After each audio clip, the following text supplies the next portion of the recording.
आकर यही कह रहा हूं कि 5 अगस्त के फैसले जो लिए गए, कांग्रेस पार्टी ऑन रिकॉर्ड है कि ये फैसले अनडेमोक्रेटिक तरीके से और अनकॉन्स्टिट्यूशनल तरीके से, इस बात को हमें रोज रोज कहना वो फिर हल्का हो जाता है। Congress party on the floor of house, जो पार्टियां आज यहाँ कह रही है, पार्लियामेंट में तो एक लफ्ज नहीं बोले।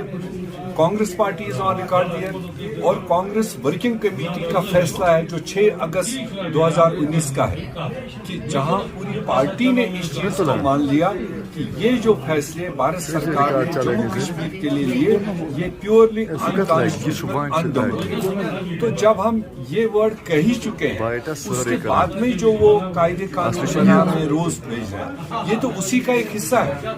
जब उनके लिए जमहूरियत का कोई माने नहीं है, कॉन्स्टिट्यूशन को बालाए ताक रख के वो पूरे देश में और जम्मू कश्मीर में इस तरह से ये चीजें लागू कर रहे हैं, तो ये अब अवाम को समझना है। अवाम के हाथ में एक मौका आएगा, अगर उनने पॉलिटिकल इंस्टीट्यूशंस को यूज नहीं किया, पॉलिटिकल पार्टीज को यूज नहीं किया, वो अवाम जान रही है कि किस तरह से वो यूनिलैटरली फैसले कर रहे हैं। ऐसे में अनकरीब जम्मू कश्मीर के अवाम के हाथ में एक अच्छा इंस्ट्रूमेंट आ रहा है। उस इंस्ट्रूमेंट को वो सही तरीके से सही जगह पर इस्तेमाल कर सके, जिससे ये सारे जुल्मात जो भाजपा के हैं, आरएसएस के हैं, इनको एक वोट के जरिए से हम खत्म कर सकते हैं, जम्मू कश्मीर में एक अच्छा वातावरण पैदा कर सकते हैं। एक आखिरी सवाल है मेरा, क्योंकि आपका जो मोटू है वो पीएचडी का भी मोटू था, आप भी उसमें शामिल थे पहले, फिर आपने किनारा कशी क्यों? नहीं, आप ये कहिए जो हमारा मौकूफ है वो पीएचडी का है। बिल्कुल सेम मोटू है ना आपका,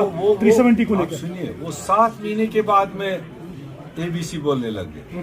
मैं आपको रिपीट कर रहा हूं, जिस वक्त बिल आई, सडनली बिल आई, अनशेड्यूल तरीके से बिल आई, Congress party then and there बोल चुकी है on the floor of house. 4 घंटे कांग्रेस पार्टी ने, मतलब हमारी अपर हाउस में, राज्यसभा में 4 घंटे धरना लगाया वाइस चेयरमैन के सामने।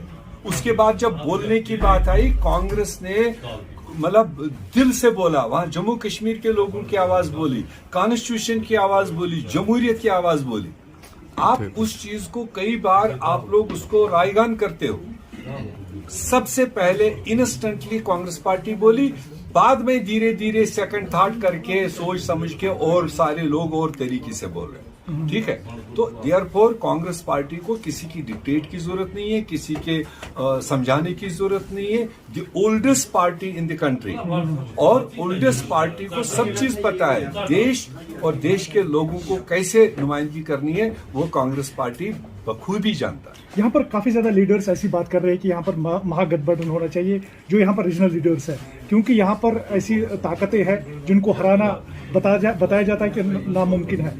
आपको नहीं लगता कि रीजनल लेवल पर आपको एकजुट होकर जो है ऐसे एलिमेंट्स को के साथ इलेक्शन करवाने की जरूरत है?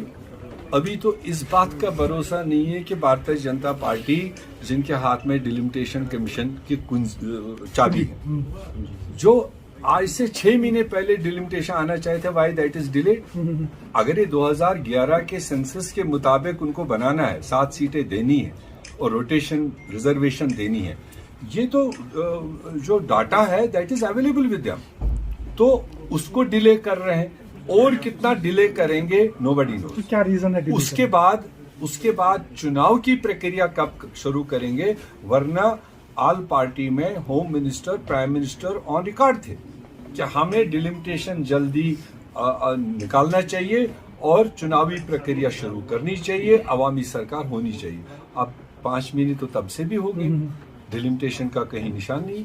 तो इसलिए उनको घबराहट है, उनकी जो पॉलिसीज है ये जम्मू कश्मीर के लोग मतलब ओन नहीं कर रहे। यहाँ की बात छोड़ो, शायद कश्मीर में तो कयामत तक नहीं करेंगे बीजेपी के पॉलिसीज को, गिने चुने कुछ पेड लोग हो सकते हैं, मगर अवाम तो नहीं करेगा।